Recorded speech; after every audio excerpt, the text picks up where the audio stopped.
Welcome, everyone, to another Inside Lyme podcast with your host, Dr. Daniel Cameron. In tonight's episode, Dr. Cameron will be discussing the potential barriers to a Lyme disease vaccine being accepted by patients. A recent survey polled clinicians as well as consumers to get a feel for whether or not they would be hesitant to adopt a Lyme disease vaccine. So thank you for joining us, Dr. Cameron. Thank you, Darlene, for leading the discussion. So the study was entitled Understanding Consumer and Clinician Perceptions of a Potential Lyme Disease Vaccine. It was recently published, and as many people who have had Lyme disease know, there was a vaccine at one point, but it was pulled off the market. So can you talk to us a little bit about that first? Yes, Darlene. LymeRix was on the market, because so many people who have had Lyme now find it hard to imagine that there was a vaccine. It was so long ago, it was like 2 decades ago. GlaxoSmithKline introduced it. It was interesting because it helped prevent Lyme rashes. So at that point, they would define a prevention of a Lyme rash as a success. But my concern at that particular point was that there were lots of people who were sick anyway. Like in the package insert, half the people got sick anyway. So they call that probable Lyme. It was only about 50% effective against probable Lyme. And so I had my concerns. There were also, some anecdotal information because I was at a meeting in Italy where they had 300 leaders who were looking at the vaccine. It was 6 months from coming on the market, and they asked people to raise their hand in that room how many would take the vaccine or how many would have their family take the vaccine. And there were only 3 people who raised their hand in the room. And so the moderator said, well, that may not bode very well for LymeRix vaccine if so few people who are experts in the field are willing to take the vaccine. Now, of course, the trials said it prevented rashes, so there was always that concern. The other anecdotal thing is that, from what I understand from patients, is it sold better as a vaccine in areas where there wasn't much Lyme. In areas like the Northeast where I practice, it seemed like there just weren't the sales. There were other issues, but sales were the reason it was taken off the market. And because it was taken off the market voluntarily by GlaxoSmithKline Pharmaceuticals, there's always been this thought out there as, well, maybe they'll introduce it again. Then they won't have to go to clinical trials, they'll introduce it. And there were some concerns from the vaccine that we're going to be discussing tonight. So these authors conducted 9 online focus groups, which included consumers, and 30 in-depth interviews among various clinician groups. So can we talk a little bit about what they found and what the responses were? Well, they were part of an effort by the various manufacturers to find out, can they introduce a vaccine back into the public? And so they already knew that there were some factors that had been discussed. In the blog, there was a discussion of that there's complicated recommendations for the use of the vaccine. That was a concern, because even though that people would have 2 vaccines back then, they often would need a booster, and they weren't sure how often to take a booster, how effective the booster was. And so they just said, stay tuned, just trust me, take the 2 vaccines for now until they work out a relationship. And so that whole issue is kind of where we're at with COVID, is that take the 2 vaccines, we'll do a booster when we figure that out. The second issue that came up was that they hadn't approved the vaccine in children. And so since children would get Lyme, is that how would they get enough adults to take it, and would they eventually finish these trials for children? The third group there was concern with these, who's at the highest risk of of Lyme and who would benefit the most. So even in the trials, there was some benefit to who's gonna see that this vaccine is useful. And lastly, there was this whole issue of Lyme arthritis, is that some people seem to get joint pains after they had taken the vaccine. And so my concern always had been, how do you know if it wasn't Lyme causing the pain or causing Lyme arthritis? But there was always a question is, does the vaccine lead to an autoimmune kind of problem where it affects the joints? That was never validated, but I don't think it was pursued as much as I would like. There was some legal investigations, but there's always a question whenever you get a vaccine, is it going to lead to any unexpected side effects? I found it surprising that actually both clinicians and consumers expressed concern that a vaccine would give individuals and the public a false sense of security. That wouldn't have to worry about getting Lyme disease. Yeah, I thought that the comments, and I'm going to read a few comments, were important because they didn't pick people who were against vaccines. They didn't pick people who were down on vaccines. Because a lot of the Lyme community has been frustrated with whether they're going to have a vaccine that will ever be safe, effective.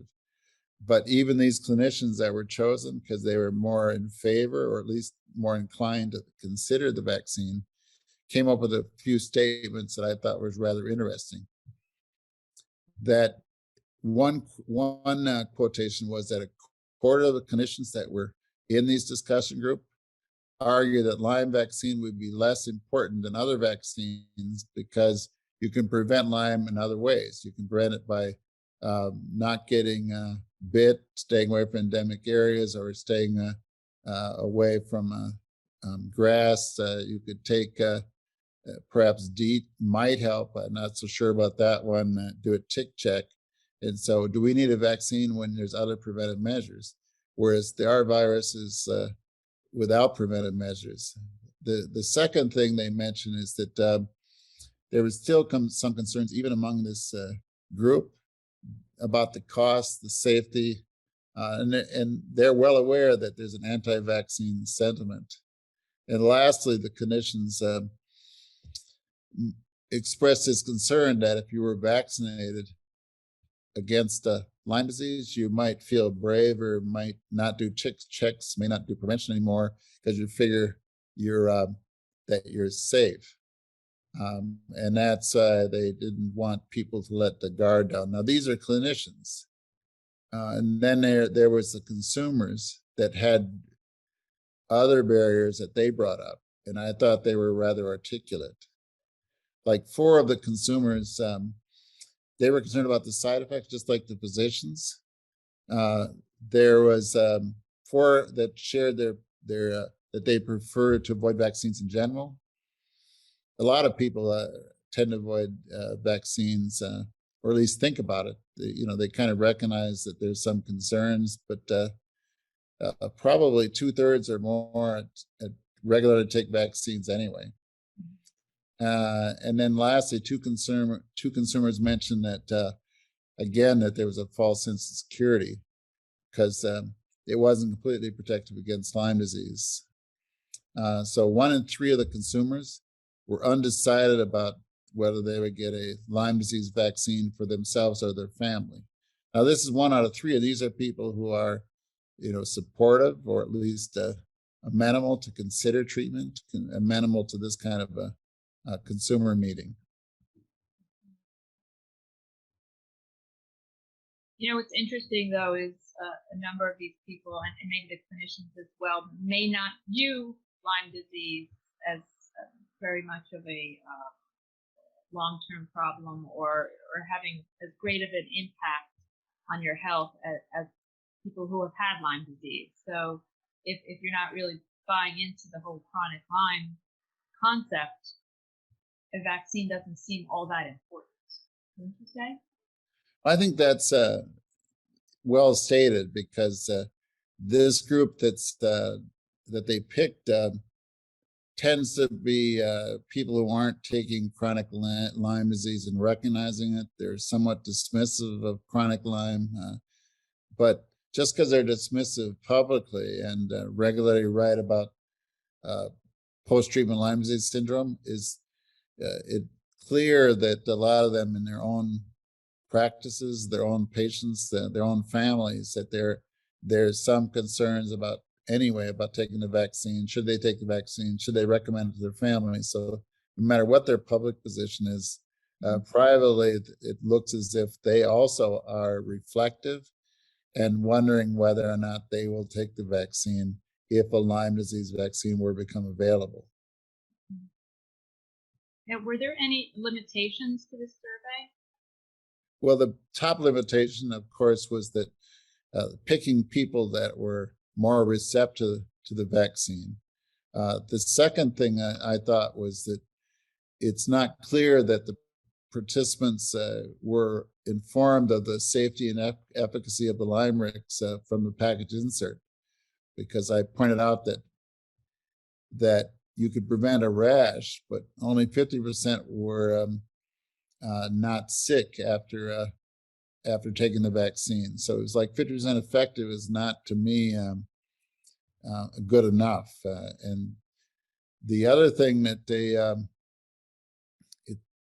it was unclear from the authors as to whether they explained to these panels about these vaccine causing Lyme arthritis. Those issues were never completely resolved. Lastly, it's not clear that the authors were informed that the vaccine is only for Lyme disease. It's not really it's not supposed to be effective for any of the other tick-borne illnesses, so it wouldn't prevent from anaplasmosis, Ehrlichia, Bartonella, and Babesia. So once again, somebody that takes vaccine may forget to look for all its co-infections. And even doctors, once somebody says, "Oh, I've been vaccinated," might take their guard down. So between patients and their doctors taking their guard down with the vaccine, there might be problems. Now, all of this is predicated on that they find a safe vaccine. I think that you're going to find that it's difficult finding the right kind of vaccine that people can tolerate, that doesn't have long-term side effects. And so, given the increased interest in side effects for the COVID, I imagine there will be intense interest on whether there'll be any side effects, adverse events with these vaccines. There's also the question of COVID with the short-term issues and long-term issues, and so more people, I think, are well aware that vaccines are often a process of give and take, a process of discovery. And lastly, I keep adding one more thought, is that given there's a lot of the Lyme community was frustrated and angry with how the LymeRix was put out and discussed, there wasn't near the communication you would like. And so there's going to have to be some big discussions on how to heal from the frustrations and the unhappiness from 20 years ago before the Lyme community heals and feels comfortable about the vaccine. How do you think those individuals in the Lyme community were so upset about what happened with Lyme? Well, I think that often the leadership in the Lyme community, often they were like academic centers, didn't embrace or didn't work very well with community leaders. They didn't work certainly with doctors who treat chronic issues related to Lyme. And so our concern was not prevention of rash. Our concern was prevention of chronic manifestation, neurologic Lyme, neuropsychiatric Lyme, POTS and PANS. And so it didn't seem like this vaccine was going to do that, or at least they didn't spend any time on it, on those important outcomes. And if you don't spend time on those important outcomes, it's hard for the doctors who are treating Lyme to embrace it and take on the vaccine. And then, of course, then there's the blame game that was taking place, is that if doctors like myself weren't embracing Lymerix, well, then we must be against it. It must be our problem that that we're just not getting with the program. Whereas we had serious concerns. I had serious concerns about, is this the right vaccine? Will it work for Lyme? And I'm still hopeful that someday they'll get a vaccine, but there's so much work to be done if we're all as a community going to accept the vaccine. And we should note that there have been a few vaccines, right, recently in development. Yeah, I've written some blogs on, and I think we'll write that in the blog itself on some of the proteins. There's outer surface protein A, which is what's used for the vaccine, or at least the originally introduced. That's a protein that's in a tick in the ground, that hasn't bitten you.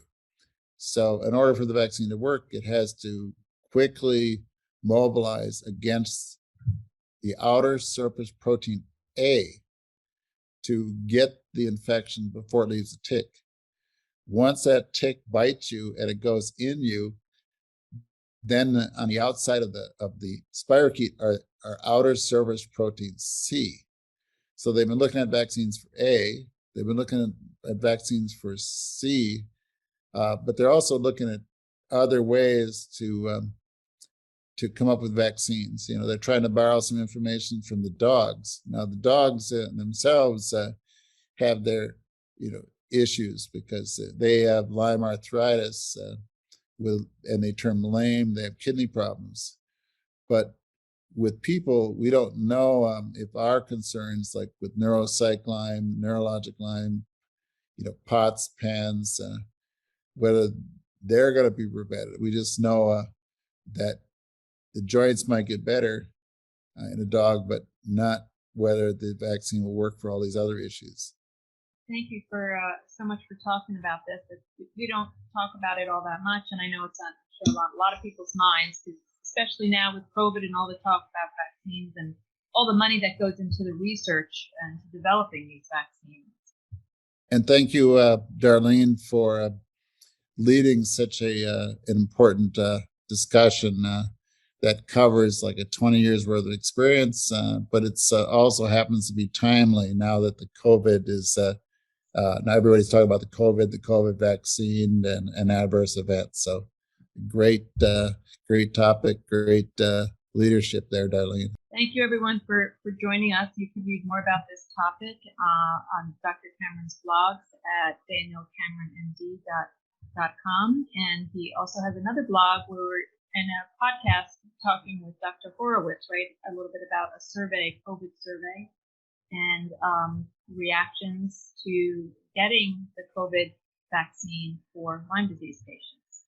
And thank you, Darlene, for mentioning it, because I'm excited because nearly 800 people were able to finish that survey rather quickly. And so it introduces a lot more information about the vaccines. What do Lyme patients experience if they have the vaccine, and what do Lyme patients experience if they get COVID itself. And there's an overlap between what we're talking to today on willingness to take vaccine, the problems of vaccine for Lyme, and the same issues for COVID. So definitely there's a lot of parallels there. And I think you're going to put a link to the discussion I had with Dr. Horowitz.